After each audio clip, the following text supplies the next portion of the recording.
Hello বন্ধুরা, কেমন আছো তোমরা সবাই? আশা করছি তোমরা সবাই খুব ভালো আছো, আর আমিও বেশ ভালো আছি। আজ অনেক দিন পর তোমাদের সাথে একটা নতুন ব্লগ শেয়ার করছি। তো কেউ ভিডিওটি স্কিপ করো না, সম্পূর্ণ ভিডিওটা দেখার অনুরোধ রইল। তো আজ অনেক দিন পর তোমাদের সাথে কথা বলে না, জানো তো প্রচণ্ড ভালো লাগছে। তো দেখো, আমি কিন্তু প্রত্যেক দিনের মতো সকালে রান্নাটা বসিয়ে দিয়েছি। আজকে একটু আলুর তরকারি আর লুচি করবো। আর হ্যাঁ, কেন এতদিন ভিডিও করিনি সেটা তোমাদের ভিডিওর শেষের দিকে বলবো। তো তোমরা কেউ ভিডিওটা স্কিপ করো না, তাহলে বুঝতে পারবে কেন তোমাদের সাথে আমি ভিডিওটা এতদিন শেয়ার করতে পারিনি।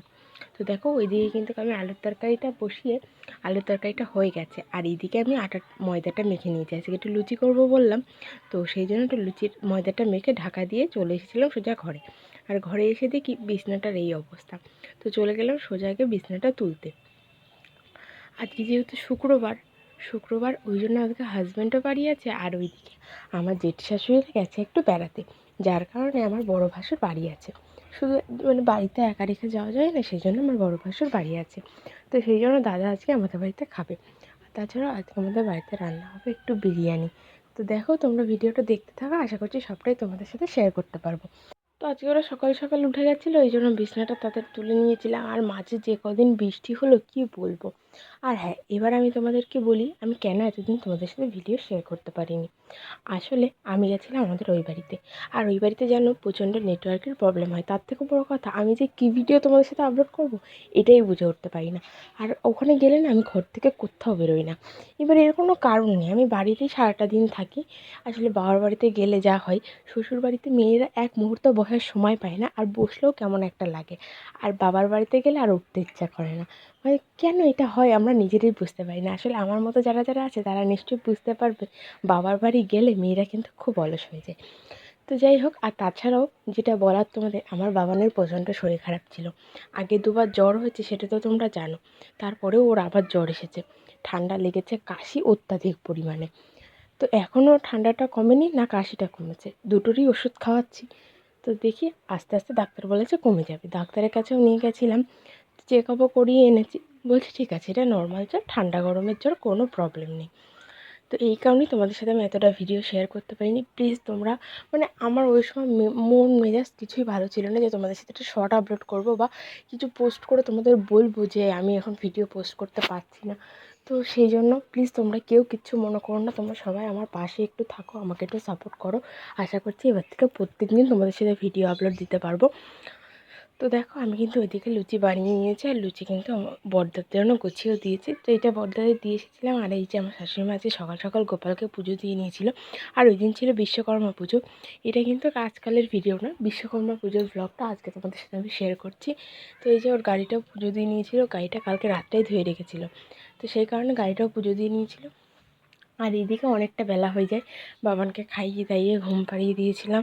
আর তারপরে ও উঠে গেছিলো, ও শাশুড়ি মায়ের কাছে ছিল। আর এইদিকে আমি কিন্তু রান্নার কাজে চলে গেছিলাম। রান্নার কাজে গিয়ে দেখি শ্বশুরমশাই বিরিয়ানি অলরেডি মাংসটা ভেজে নিয়েছে। আমি ওইদিকে টুকটাক অনেক কাজ করে দিয়েছি। আসলে আমার শাশুড়ি মায়েরও শরীরটা ভালো না, ওনারও ঠান্ডা লেগেছে। তো সেই কারণে উনি সেরকম বাবানকে ওইদিকে নিয়েছিল। আর এইদিকে দেখো, যেহেতু 2-3 দিন বৃষ্টি হয়েছে টানা, এত কাপড় চাপড় লাট হয়েছে, আমি সব গোছাতে হবে। আর এইদিকে বললাম না উঠে গেছে, দেখো খেলা করছে। তো তারপরে আমি এদিকে দেখো জামাকাপড়গুলো কিন্তু সুন্দর করে গুছিয়ে নেব। তো গুছিয়ে নিয়ে এইসব রেখেও দিয়েছি। আরও অনেক জামাকাপড় আছে যেগুলো আমাকে এখনও ভিজা রয়েছে, পরে মেলতে হবে, তো সেগুলোও তুলবো। তো তার আগে এইগুলো সব গুছিয়ে নিয়েছি, বিছানার চাদর টাদরগুলো। এবার ওকে স্নান করাতে গিয়ে না আমি পুরো ভিজে গেছিলাম। বাবানকে স্নান করাতে গিয়ে ওকে স্নান করিয়েছি, খাইয়েছি। আর ও এখন একা একা স্নান করা শিখেছে। এখন চান করতে গেলে ও কী করে, মগ নিয়ে আমার গায়ে জল ঢেলে দেয়। তো এইভাবে ওকে আমি কী বলবো আর কি, এতটা অত্যাচার করে না, আমাকে সারাদিন পাগল হয়ে যেতে হবে আমাকে। তো যাই হোক, অনেক বক করে ফেললাম, অনেক কথা বলে ফেললাম। দেখো, আমি কিন্তু এবার চলে এসেছিলাম সোজা ঘর মুছতে। তো যে সকল বন্ধুরা এখনও আমার সাথে ভিডিওটাতে আছে তাদেরকে জানাই অসংখ্য ধন্যবাদ। এইভাবেই আমার পাশে থাকো, আমাকে একটু সাপোর্ট করো। আর একটা ইনফরমেশন তোমাদেরকে দেওয়ার আছে, এবার থেকে যে আমার ভিডিওতে কমেন্ট করবে তাদের নাম আমি ভিডিওর ফার্স্টে নেব। পরের নেক্সট ভিডিওতে আমি তাদের নাম নেব। তো অনেক দিদিভাই আমাকে কমেন্ট করে, তো ভাবছি তাদের নামটা এবার থেকে আমি আমার ভিডিওতে নেব। তো দেখো আমাদের বিরিয়ানি রান্নার প্রসেস কিন্তু প্রায় শেষের মুখে। এদিকে বাবানের বাবাকে নিয়ে মানে ও বাবান দুজনেই দাঁড়িয়ে আছে আর কি। আর এদিকে আমার শ্বশুরমশাই বাটার কাটছে, আর বাবার না বাটারের দিকে লক্ষ্য, একটু বাটার নেবে। তো ওকে তো এখন এসব দেওয়া যায় না। এদিকে দেখো তারপরে বিরিয়ানি দমে বসানো হয়েছিল হাঁড়িটা, আমি একটু ময়দা টয়দা মেখে দিয়েছিলাম। আর রান্নাঘরের কাজও মোটামুটি শেষ। তারপরে বললাম না আরও কটা জামা কাপড় আছে, দেখো সেইগুলোই গুছাতে লেগেছি। এদিকে এই নাইটি টাইটিগুলো সব ভিজেছিল, আসলে সব নাইটি ভিজেছিলো, এমনকি আমি শাড়ি পর্যন্ত পরেছি। আর শাড়ি না আমি পরতে পারি, আসলে কী বলো তো, বাচ্চা থাকলে না শাড়ি পরে সবসময় সামলানো যায় না, যেহেতু ওর পিছনে সবসময় দৌড়ে বেড়াতে হয়। গরমকালে তো মোটেও না, শীতকালে ঠিক আছে শাড়িটা কোনো ব্যাপার না, কিন্তু আমার প্রচণ্ড গরম, আমারও যেরকম গরম বাবানেরও সেরকম গরম। তো সেই কারণে আমি শাড়িটা খুব মানে একটু অ্যাভয়েড করেই চলি।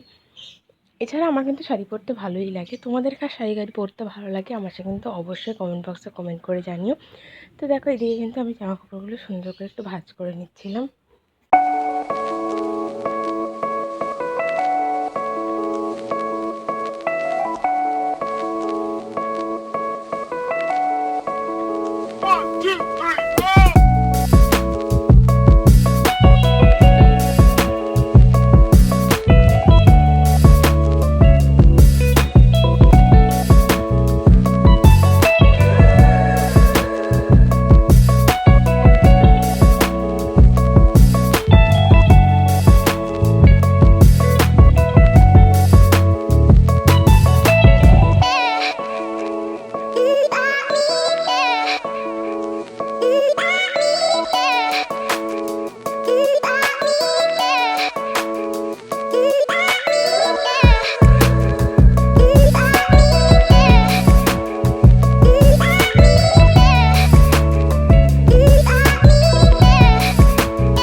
তো তোমাদের তো বললাম গ্যাসটা ভালো করে মুছা হয়নি। বলতে হাঁড়িটা বসানো ছিল, সেই জন্য গ্যাসটা ভালো করে মুছতে পারিনি। তো তারপর দেখো আমি গ্যাস ভাতের হাঁড়িটা লাভিয়ে রেখেছিলাম, বিরিয়ানির হাঁড়িটা লাভিয়ে রেখে গ্যাসটা কিন্তু আমি একটু সার্ফ দিয়ে সুন্দর করে মুছে নিচ্ছিলাম। তো মুছতে মুছতে আমার মনে পড়লো যে হ্যাঁ, ঘরটাও ভালো করে আরেকবার একটু মুছে নিই, কারণ ওই বারবার জুতো পাড়িয়ে পাড়িয়ে উঠছে তো। আর ওইদিকে না আজকে আমার শাশুড়ি মা খাটের নিচে না আগে চাষ দিত, সেই চাষগুলো না এখন বাবান খুব টেনে টেনে বের করে চাদর উঁচু করে। তো সেই জন্য ওইগুলো সেইভাবে একটু লাভিয়ে দিচ্ছিলো। আর ওই আওয়াজটাও একদম এত খেচর মেচর হচ্ছিলো। এখানে একটা ছোট্ট ভয়েস ক্লিপ ছিল, যেটা তোমাদের সাথে শেয়ার করতে পারলাম না ওই আওয়াজটার জন্য। তো যাই হোক, দেখো কথা বলতে বলতে কিন্তু আমার গ্যাস মোছা অলরেডি হয়ে গেছে।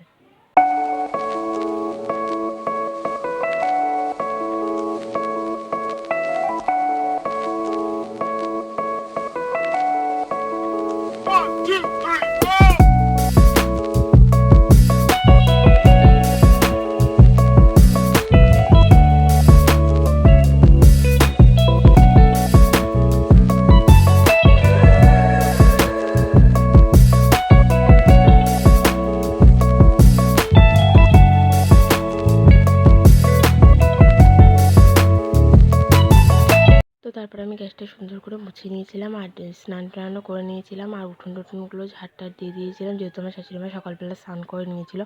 আর তারপর আমার বড়দা, তোমাদের দাদাভাই সবাই একসাথে খেয়ে নিয়েছিল। আমার শ্বশুরমশাই, আমি আর শাশুড়িমা বাকি ছিলাম। তো শ্বশুরমশাই অলরেডি বসে গেছে, আর আমি বাবানকে ঘুম পাড়াচ্ছিলাম, যেই জন্য আমি ভিডিওটা করতে পারিনি, হাঁড়ি খোলার ভিডিওটা আমি আর করতে পারিনি। তো যাই হোক, দেখো এবার শাশুড়িমা কিন্তু ভালো বিরিয়ানি কাটছে, আমাকে দিচ্ছিলাম, বলছে আমি এত খাবো না, আমাকে কমিয়ে দাও। বলছে আরে পারবা এখন এই কাটা। আমি বলছি তোমার হবে তো? বলছে হ্যাঁ হ্যাঁ, আসলে আরও ছিল জানো তো, ওই একটা বাটিতে তুলে রেখেছিল। তো শাশুড়ি মার ভাতটা আগেতে তোলা ছিল, তারপরে আমরা সবাই মিলে একসাথে খেয়ে নিয়েছিলাম। বিরিয়ানিটা খুব সুন্দর হয়েছিল। তোমরা কে বিরিয়ানি খেতে ভালোবাসো অবশ্যই কমেন্ট বক্সে কমেন্ট করে জানিও। তো আজকের মতো ভিডিওটা এখানে এন্ড করছি। ভালো লাগলে অবশ্যই লাইক কমেন্ট শেয়ার সাবস্ক্রাইব করে দিও। দেখা হবে নেক্সট কোনো একটা ব্লগে। টাটা।